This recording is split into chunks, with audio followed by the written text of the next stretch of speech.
What is up, weather enthusiasts? I'm your host, Pat's Path Predictor. Let's get right into the weather. Alright, so here's the situation we have for you, ladies and gentlemen. It is the start of hurricane season, and we have an area of interest tagged off the Carolina coast, the first area of interest of the season that we're going to be talking about today. I know it happened yesterday. I wasn't here because I had some other stuff I needed to work on.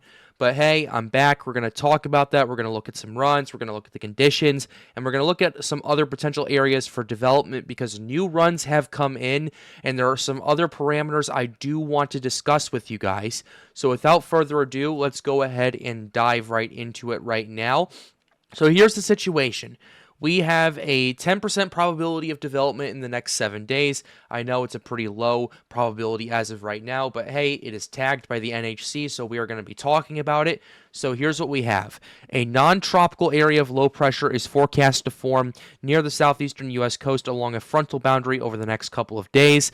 Environmental conditions appear only marginally conducive for low to gradual development of some subtropical or tropical characteristics later this week if it moves offshore the coast. The lower is forecast to move east of North Carolina over the Atlantic by late Friday or Saturday. 10% probability of formation in the next 48 hours and 7 days. So we're going to be taking a look at that as well. But ultimately, this is our first area of interest. Basically, the season's pretty much there. And now, here we go.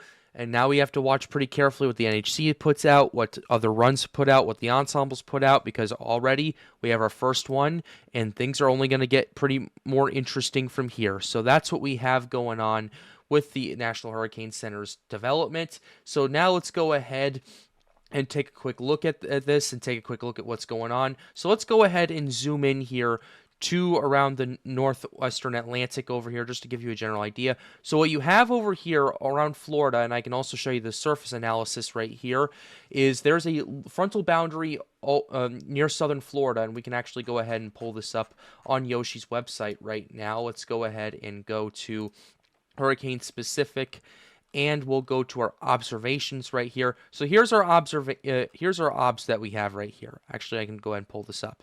We have a frontal boundary right now and low pressure system right here as well that we're going to be paying attention to. Frontal boundaries right here off the southeastern United States. What we're going to have is a low pressure system detach from this frontal boundary right here and potentially start to organize and develop off the coast of Florida, and then make its way slowly up towards Georgia and the Carolinas, which could definitely enhance the flooding threat for sure. But if development does happen, we're going to have to pay very close attention to it. That'll be our A-named storm. And matter of fact, we forgot to cover this.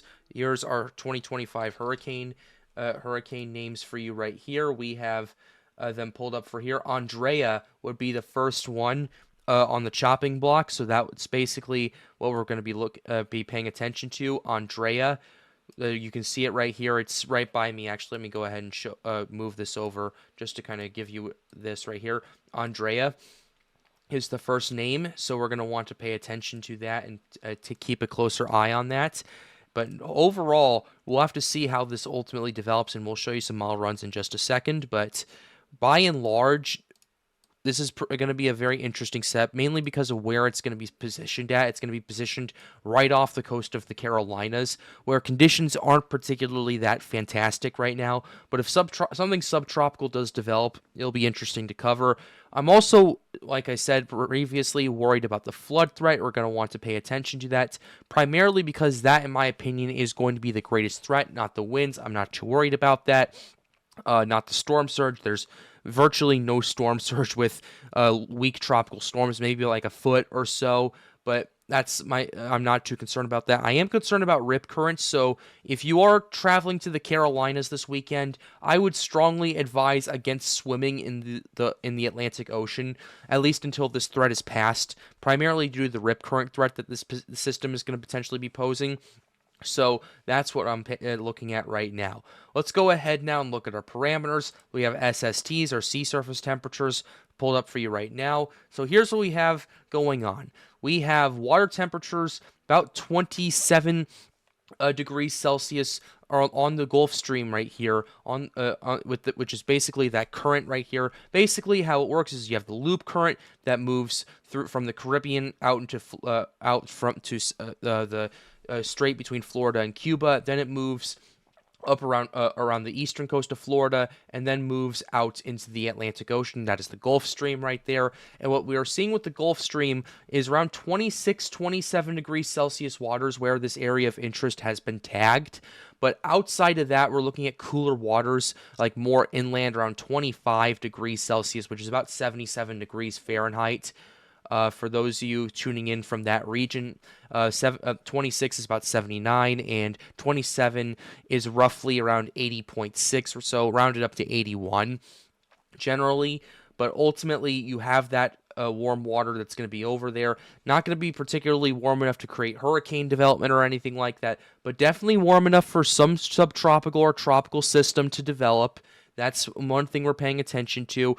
And I've said this before, and I'll say it again. Hurricanes can actually develop. I know the magic number is 80 degrees, but hurricanes can develop and strengthen in waters that are cooler than 80 degrees Fahrenheit. It's not very common, but it has happened before, and it can happen.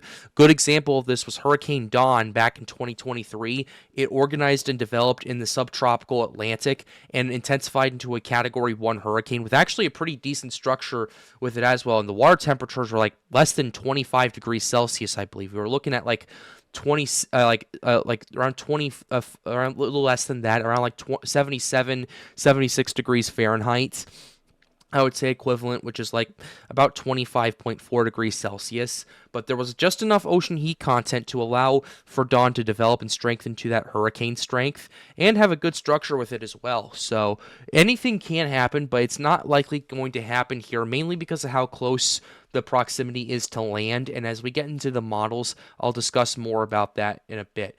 Pulling up the ocean heat content. Ocean heat content is pretty much non-existent unless you are in the Gulf Stream over here. I'm showing you that right now. Pretty much this general area right here, which is about 40 to 50 OHC. So ultimately, those are not particularly the highest numbers in the Atlantic. I mean, the Caribbean's a lot more, let's be honest with that. But by and large, 40 to 50 OHC, which is basically a measurement of how hot the water is at the surface and how deep down it ultimately goes. That's pretty decent, especially for tropical development of this caliber right here. Like I've said this before, 50 OHC is conducive for pretty good strengthening, I would say, for pretty good strengthening. Like, say, we go from a 40-mile-per-hour system to a 60-mile-per-hour system in 24 hours. That's the kind of strengthening 50 OHC is pretty good for. But ultimately, we're seeing like just a little bit less than that. But areas like just around the coast and all of that, not particularly that much OHC. It's mainly like the water on the surface that's going to be carrying this, I would say. So that's something to pay attention to as well. Looking at the wind shear, let's go ahead and pull that up. Wind shear, there's actually a pocket of low wind shear that's kind of moving into the Carolina region and where this area of interest has been tagged. And that's probably why the NHC put 10% there. They were looking at that and they were going, okay, there's a chance for this. We have a little bit low wind shear for the system to potentially organize and develop once it detaches from the frontal boundary. So we're going to want to tag this right here. Wind shear is actually relatively low as of right now. And we'll actually go ahead and take a quick look at the wind shear maps and the forecast for it as well. We'll go ahead and use the GFS wind shear map just to kind of give a general gist as to what's going on. So here's what we have going on right now. We're looking at a pretty big pocket of low wind shear. That's mainly going to stay there, and you have, especially in the next 60 hours, you have another pocket of low wind shear that's going to develop. It's going to be much more impactful, especially in the northwestern Atlantic and on the southeastern United States coast. You're going to have that there, and that's going to actually stay there for a good 2, 3, 4, 3 days or so, and potentially allow for the system to develop. So that's the main reason why the NHC has a 10% risk there, because they see that pocket of wind shear and they're going, okay, this system has a chance. Now let's go ahead and take a look at the moisture, because that's also equally as important in my opinion right here. moisture is actually pretty good. Yes, there is some dry air in South Carolina and North Carolina, but there is going to be a pretty big moisture infusion over here, and that's not going to go away anytime soon. That's going to stay relatively there for the next few days. So kind of all the ingredients are coming together. The main question that we have is this low pressure system going to stay offshore enough for it to develop, or is it going to move inland and not do too much? Or is it going to be attached to a frontal boundary?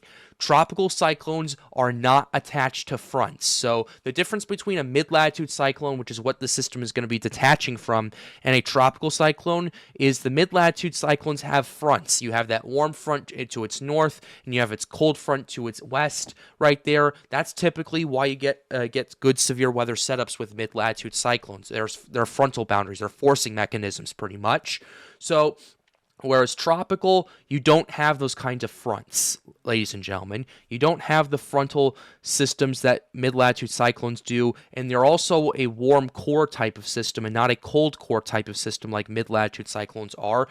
Hurricanes, as I've said, they get their energy from theta E, and they get that energy from the very warm water moving through the eye. So that's kind of just a general rundown. I'm not going to get into the dynamics or anything like that. That's just a general rundown as to why tropical cyclones are different from mid-latitude cyclones and why it's important in this case. Let's go ahead now and show you a few runs. We'll use the European, European AI, and then the GFS, and then we'll move on to our next topic. So here's the European. Having the system just hugging the coast right now, moving just offshore, gets down to 1,007 millibars off the outer banks. My main question is, A, is it frontal, and B, is it going to last long enough for it to organize and develop into something tropical or subtropical before it merges with a low pressure system in New England right there? So that's what we have going on with the European. Let's use, actually this is the EC Fast, let's use the AI run and go back to a main sea level pressure and precip.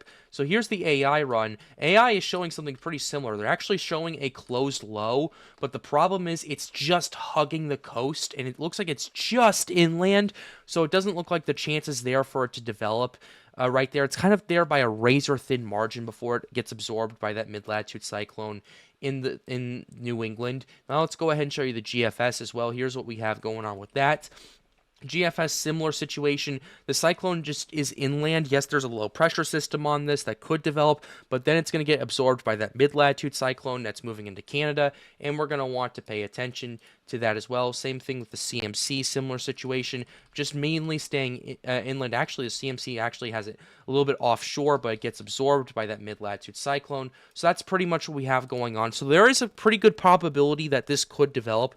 The problem is that it needs to stay out to sea. It needs to move further to the east than the models are predicting for subtropical or tropical development to take place. So that's the main question we're looking at right there. Now let's go ahead and get to the other part of the video, which is potentially some tropical development happening in the Caribbean and Gulf of Mexico. We've been watching it for a while.